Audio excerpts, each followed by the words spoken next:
Hey there friends, and welcome to the vid. And in this video I'm going to talk about what keeps you in DPDR and anxiety and why it keeps you there and some things that you can do about it. And for those of you that are new to the channel, welcome. My name is Dan and I help people overcome their anxiety and DPDR using coaching. And to all my subscribers, welcome back. When it comes to DPDR and anxiety, one of the really difficult things to even think about or even comprehend is, well, how do you actually get out of this?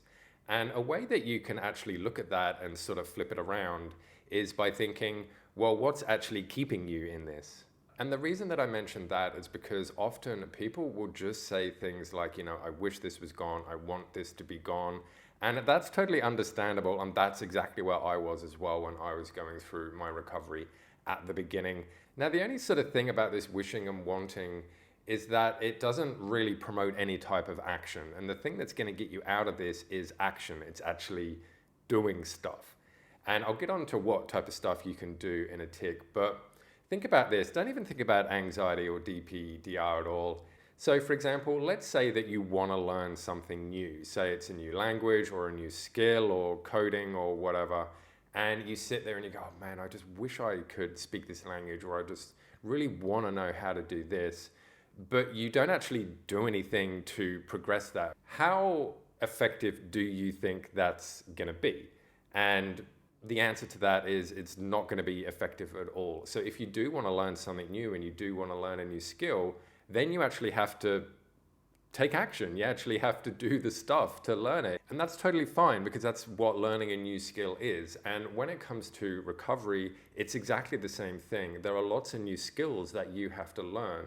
And so if you just sort of not actually take any action with that, then your progress is going to either be non-existent or it's going to be extremely, extremely slow. And this, I find, is the biggest thing that keeps people in the cycle. Either they don't want to take action for whatever reason, and that's completely fine, that's their choice, or they're focusing so much on just wanting to be better that because they're not better, they're so frustrated and they, get a bit annoyed, and then they just sort of come full circle again just to wanting to be better. Now, I know that if you are going through this right now, you might be thinking to yourself, well, look, I am doing things. Like, I'm watching this video, I'm perhaps eating healthier, I'm trying to get out more and do things, I'm trying to exercise more and stuff like that.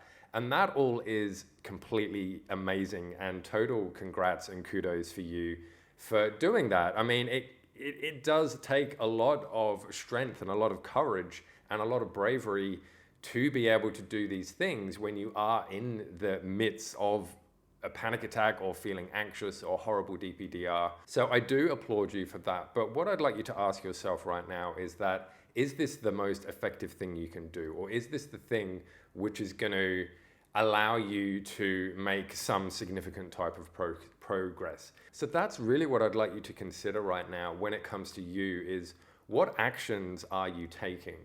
And if you're not actually doing anything, if you're not taking any action really, then what are you hoping for? I mean that with kindness and respect and with empathy to you, but really, what are you hoping for? If you're not actually doing anything, then what are you expecting? Because recovery, you don't just wake up suddenly recovered. You don't just do nothing and suddenly you're recovered. You can't just sit around and wish and want, and then all of a sudden somehow the information's going to get in your brain and all these habits and all this stuff is just going to change by itself. It doesn't work like that. You're the one that got you into this, and so you're the one that is going to get you out of this. Take the action even if you still feel bad. Take the action even if you do it and you don't feel better at all afterwards. It doesn't matter. And the reason that it doesn't matter is because by taking action, number one, you're starting to take control of all of this stuff. And number two, you're very, very gradually starting to shift your mindset towards the things which are important, which is recovery, rather than the things which are unimportant, which is sort of where you are right now.